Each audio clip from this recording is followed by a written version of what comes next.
Hello viewers, कैसे हैं आप सब। जैसे कि कल हमने एक्सपेक्ट किया था कि मार्केट काफी वॉलेटाइल होगा federal reserve chairman Jerome Powell के स्पीच के दौरान, और मार्केट काफी वॉलेटाइल शो किया भी। तो चलिए देखते हैं मार्केट के अपडेट्स। इसी के साथ शुरू करते हैं आज का वीडियो। मेरा नाम है प्रियंका और मैं आप सभी को हमारे चैनल पर स्वागत करती हूँ प्रियंका टॉक्स में। So let's begin. बात करते हैं डीएक्सवाई चार्ट के बारे में। US dollar index.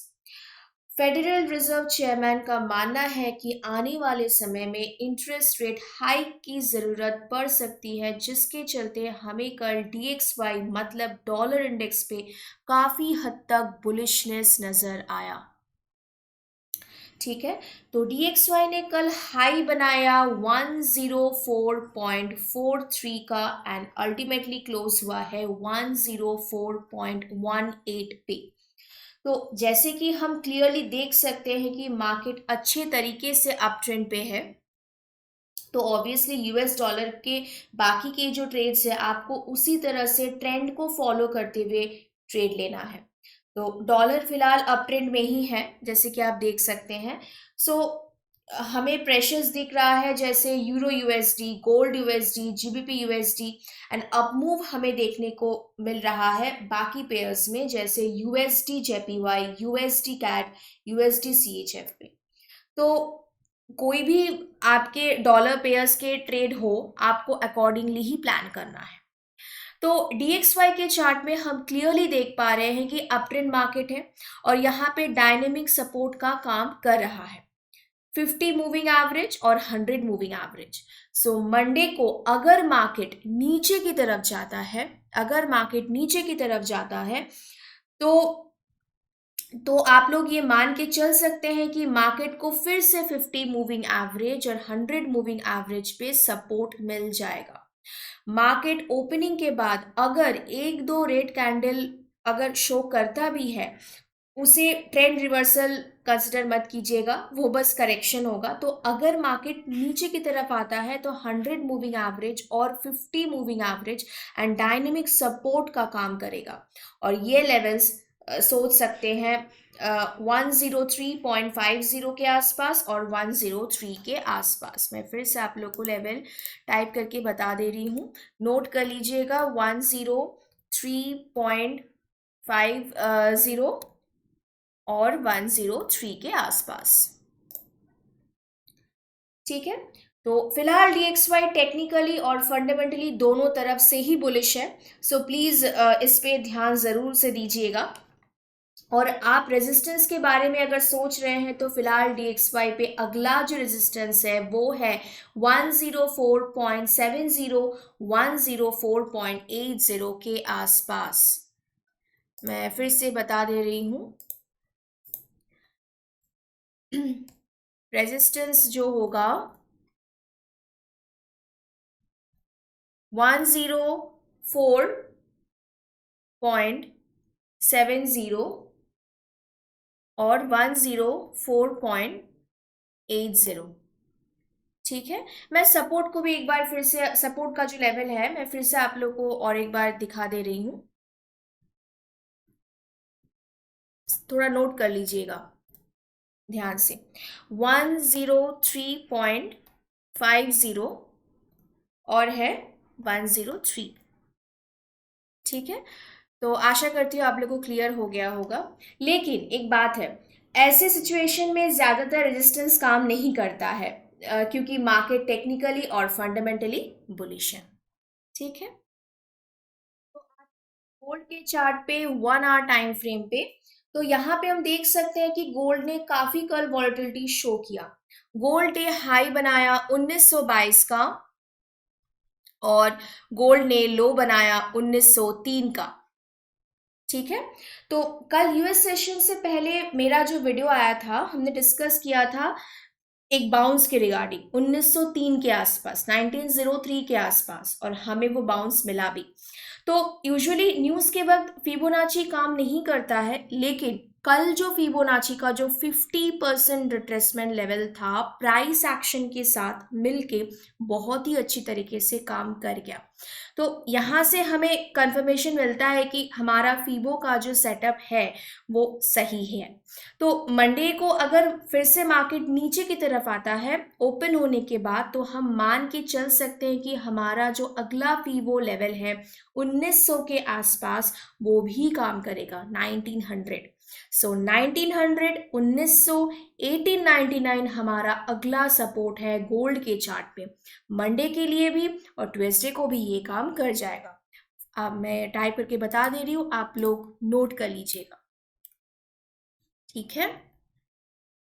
1900, 1899 ये जो सपोर्ट लेवल है ये मंडे और ट्यूसडे के लिए भी काम कर जाएगा।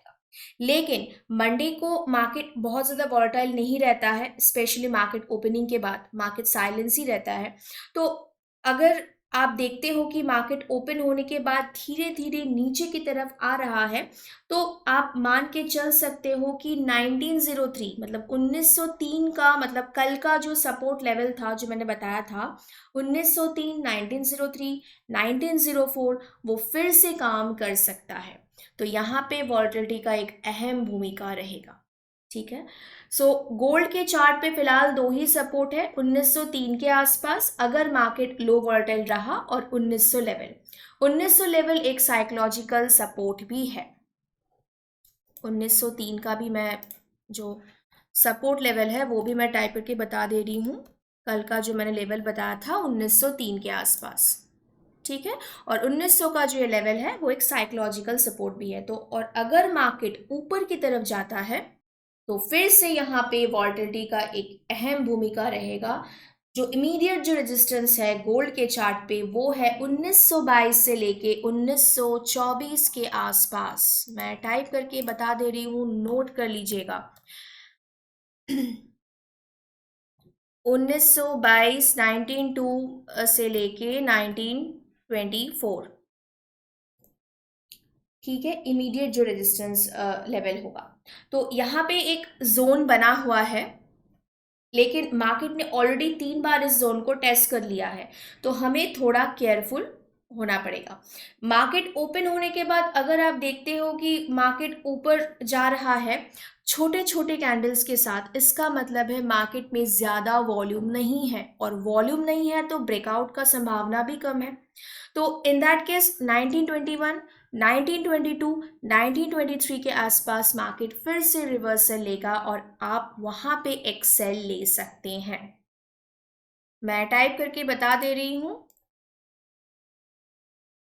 1921, 1922, 1923, ठीक है, आप लोग सेल ले सकते हैं। लेकिन अगर मार्केट हमें सरप्राइज देता है, मतलब अगर अचानक से मार्केट में बाइंग वॉल्यूम आ गया, अगर एक बड़े कैंडल के साथ ऊपर की तरफ जा रहा है, आप 1925 1925 के ऊपर बाई भी ले सकते हैं।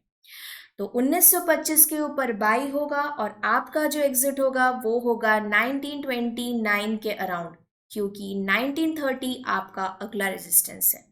मैं फिर से आप लोग को बता दे रही हूँ, नोट कर लीजिएगा, ये सारे इंपॉर्टेंट लेवल्स है।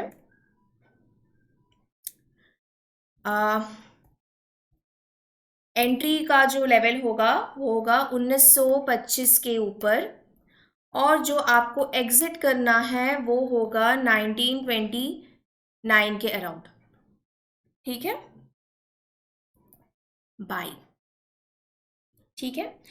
क्योंकि 1930 आपका अगला रेजिस्टेंस होगा, तो गोल्ड के चार्ट पे मतलब फिलहाल 1930, 1930, 1935 स्ट्रॉन्ग रेजिस्टेंस नजर आ रहा है।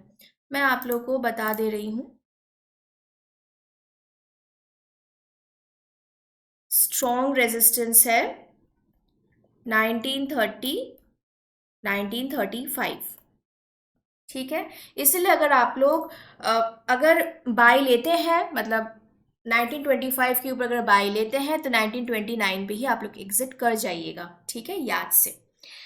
तो जैसे कि आप देख सकते हैं कि 1930 पे मार्केट ने प्राइस रिजेक्शन शो किया है, तो 1935 पे फीबो है, 50% रिट्रेसमेंट लेवल है, तो ये सब मिला के एक स्ट्रॉन्ग रेजिस्टेंस नज़र आ रहा है। और गोल्ड की ट्रेंड की तरफ अगर देखें तो गोल्ड का ट्रेंड डाउन ट्रेंड में ही है, तो ऑब्वियसली हम मान के चल सकते हैं कि अगर गोल्ड ऊपर की तरफ जाता भी है तो ऑब्वियसली गोल्ड को वहाँ पे सेलर्स मिलेगा, जैसे कि मार्केट थोड़ा बहुत रिवर्स लेगा, हम सेल ले सकते हैं। ठीक है। सो हायर टाइम फ्रेम में गोल्ड ने अभी तक कोई क्लैरिटी शो नहीं किया है, तो स्विंग ट्रेडर्स के लिए थोड़ा मुश्किल है, आपको थोड़ा वेट करना है, लेकिन डे ट्रेडर्स आप obviously level to level trade कर सकते हैं। ठीक है, तो चलिए, ऑल द बेस्ट। इसी के साथ ख़त्म करते हैं आज का वीडियो, मिलते हैं नेक्स्ट वीडियो में, तब तक के लिए बाय।